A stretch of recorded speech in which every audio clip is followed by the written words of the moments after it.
Subscribe.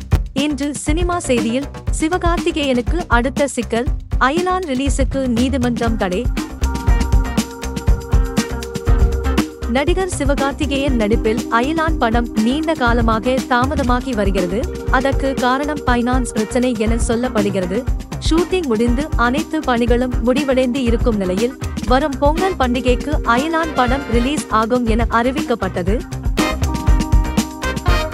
இந்நிலையில் அயலான் படத்தை தயாரித்த நிறுவனம் TSR பிலிம்ஸ் என்ற நிறுவனத்திடம் வாங்கிய 10 கோடி ரூபாய் கடனை KGR ஸ்டுடியோஸ் நிறுவனம் ஏற்றுக்கொண்டது.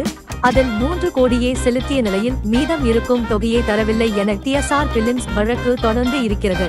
வழக்கை விசாரித்த நீதிமன்றம் அயலான் படத்தை 4 வாரங்கள் ரிலீஸ் செய்ய தடை விதித்து இருக்கிறது.